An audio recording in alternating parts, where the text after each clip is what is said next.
Daily routine ko na nga talaga ang paghahatid sunto sa kapatid kong si Ditche. Sinamahan nga ako ni Bebo at pagdating nga namin sa school, hinabol pa ako ni Ditche dahil may kailangan daw siyang bilhin. Pabili kasi siya sa akin kahapon pero nakalimutan ko. Buti na talaga may tinda dito sa harapan ng school nila. Maihatid na nga namin siya. Inaya ko na rin agad si Bebo dahil nagmamadali ako dahil Thursday ngayon. Tuwing Thursday kasi dito sa Pulilan meron tiyangge. Huwi nga lang kami saglit para kumuha ng cash tapos umalis na rin kami. Grabe nga napakaaga pa lang pero sobrang init na. Buti na talaga may baon akong pamusod kasi napakahaba ng buhok ko, sobrang init. Alam nyo ba, first time ko lang magtiyanggi ng Thursday. Ang una ko nga napansin, sobrang maaliwalas pala pag ganitong araw. Oo nga, no, ngayon ko lang napag-isip-isip na kapag Sabado pala, kaya maraming tao kasi walang pasok. Naganda kasi dito sa tiyanggian sa Pulilan, napakaraming tinda kapag aaraw ng tiyanggi. Parang lahat ng hanapin mo lamang dagat o lamang lupa, makikita mo rin eh. Pero pa nga iba't ibang hayop na tinitinda oh. Tayo na nga, Diyos ko, mga 30 minutes na siguro ako nag-iikot-ikot dito dahil meron akong hinahanap. Buti na lang tinulungan ako nitong sinanay na nangongobra. Diyos ko, kanina ko pa kasi hinahanap yung nagtitinda ng bahay guya. Sobrang hilig ko kasi dyan at dito lang talaga ako nakakabili sa palengke ng Pulilan. Akto nga, nag-crave ngayon si Bebo at nagpapabili siya sa akin nito. Kaya naman binilhan ko siya ng 2 para mamaga ulit yung gout niya. 180 nga lang per plastic, kaya 2 na yung binili ko. So kung nga rin sana bumili ng suso, kaya lang nang kasakit lutuin. Tapos namili na rin ako ng iba pang pangrekado nitong lulutuin ko. Grabe, ako talaga yung tipo ng tao na nag-a-alarm pa ng sobrang aga para lang makapagtiyangge. Alam nyo naman, sobrang barat ko kasi. Kita ko nga na maraming tao dito, kaya nakikalkal na din ako.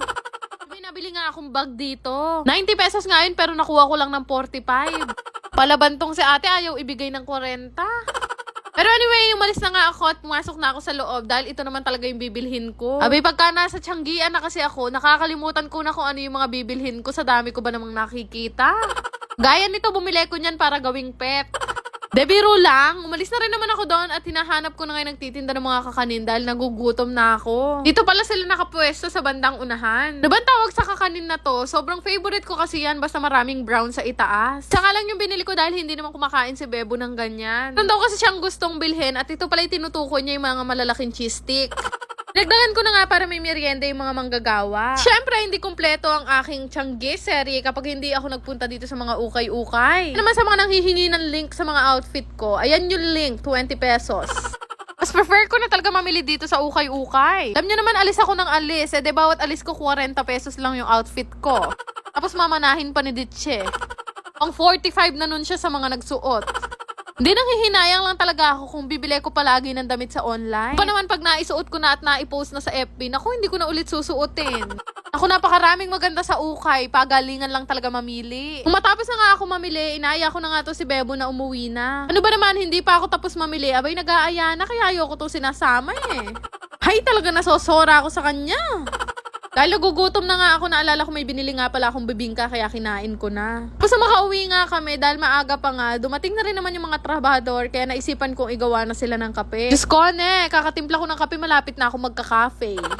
Akto naalala ko meron nga pala akong binilin 3 ganyan sa kanila. Tapos pinasuyo ko na kay Bebo na dalhin niya. Ay salamat naman, makakapahinga at makakalaro na ako ng Aurora. Gusto niyo rin bang kumita habang naglalaro? Download niyo na rin tong Aurora game. Click niyo lang yung register para makagawa kayo ng account. Gayang mobile number, mag-create ng password at yung OTP na marireceive nyo. Ganun lang kadali gumawa ng account at pwedeng-pwede na kayong mag-cash in para makapaglaro. Napakadali lang din naman mag-cash in. Ilalagay niyo lang naman ang inyong GCash account name, GCash number at yung login password. Napakadaming laro na pwede mong pagpilian dito. May Guess Size, Toss Coin at Benson WD. Pero isa sa mga madalas ko talagang laruin itong color game. Bukod sa madali ang mechanics nito, mabilis lang din kumita dito. Para ka lang kasi naglalaro sa perya, pero ang kinaganda dito, hindi mo na kailangan lumabas. Grabe guys, sobrang dali manalo dito sa Aurora game. Isa sa pinakamadaling laro pa dito ay itong Dragon and Tiger. Lang naman din kasi yung pagpipilian mo dito. Mimili ka lang naman kung Dragon, Tiger, or Tie. Sarap nga tumaya dito kasi ang laki ng napapanalunan. Tipin nyo, sa isang taya, minsan nananalo talaga ako ng kulang 2,000. Kapag ka nga nananalo na ako ng malaki, syempre nagka-cash out na ako. Yung kinashin ko nga kanina na 100 pesos, napalaki ko siya ng 10,000. Sobrang dali lang din naman mag-cash out. Lalagay mo lang naman yung GCash information mo at wag mong kakalimutan na ilagay yung login password mo. Di ba ganun lang kadali manalo dito sa Aurora game? Kaya naman, subukan nyo na rin itong laruin gamit ang link na makikita nyo sa comment section. Yun lang naman. Salamat!